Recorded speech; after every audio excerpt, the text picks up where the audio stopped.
Hi, this is Meredith Tolson with my screencast for the Technology Mini Course for CUIN 7303.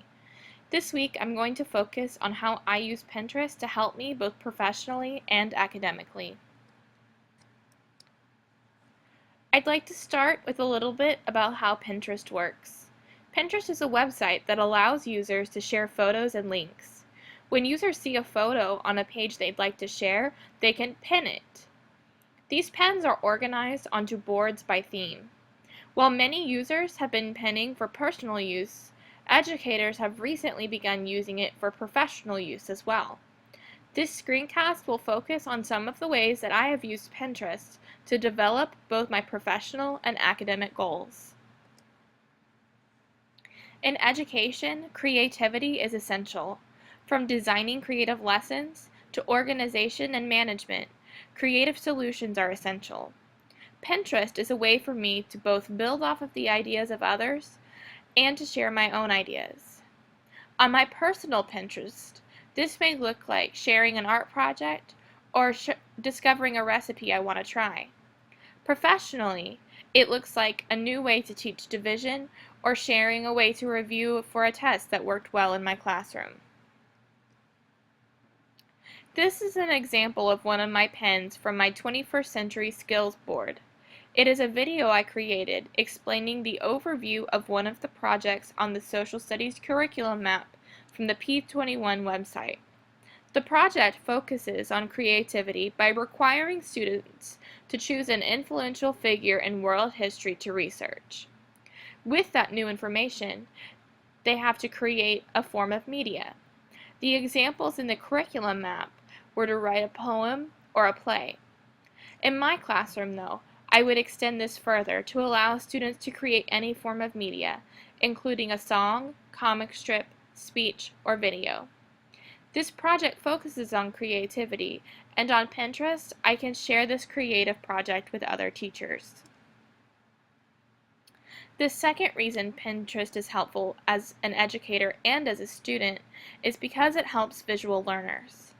Every pin has a corresponding photo, which helps with association and remembering ideas. As a visual learner myself, I may read directions for something and understand it, but if I have a corresponding picture or video, it greatly increases my comprehension. Pinterest helps me to sort information visually. This is an example project that I created of the World Figures project discussed above. It is a comic strip showing the life of Queen Elizabeth I.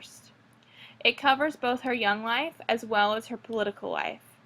As a teacher browsing Pinterest, this would catch my attention much more than a short description of the project. Seeing the end result will also help me think more concretely about the product and better execute the assignment in my classroom. Pinterest also provides an easy way for collaboration. It allows me to follow other educators. I can go to their boards and look specifically for teaching ideas. I can also tag someone in a pin if I think it will help them in their classroom. They will then be notified and can look at the information. Users can also comment on pins and have a dialogue about what worked well and what could be changed or improved upon. There is also a way to share boards so that several people can put their ideas on the same board. One of my coworkers and I share a classroom board so we can see the other's ideas. This would also be a great way to collaborate if you are working on a group project. This is a screenshot of my Pinterest feed. You will notice that one of my friends has posted her ideas about 9th grade English. Though I don't currently teach English, I have in the past, and I might save these ideas for a time when I might need them. I can also offer her suggestions if I see someone who has a great high school English idea posted. Earlier this year, this same friend tagged me in a pin that has really helped me better communicate with parents. Organization is greatly helpful to me as an educator. Whether it is organizing papers or ideas, organization saves me time and energy. Pinterest makes it simple to keep ideas organized. I have separate boards for the different themes and topics that are important to me. If I come across a pen that I like and it doesn't fit into one of my boards, it's very simple for me to create a new board. This is a screenshot of my boards page. As you can see, I have my boards organized into different categories. I have everything from 21st century skills to management or lesson ideas. If I don't have time to read a post as I'm penning it, I can easily go back and find it later.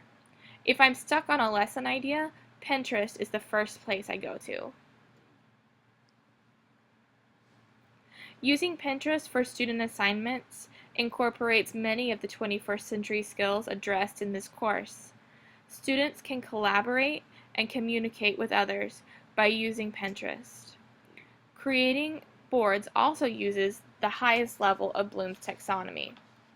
There are many ways to use Pinterest for student assignments and assessments. Students could create storyboards, character profiles, or categorize information about different themes in a visual way. This is a resource I found from edudemic.com that explains ideas about ways to use Pinterest effectively in the classroom. Pinterest has changed the way I make connections, share work, and gather ideas with educators. It helps me to effectively process information based on my learning style and collaborate with both friends and coworkers. Thank you for letting me share the exciting ways Pinterest works for me in the classroom and makes me a better teacher and student.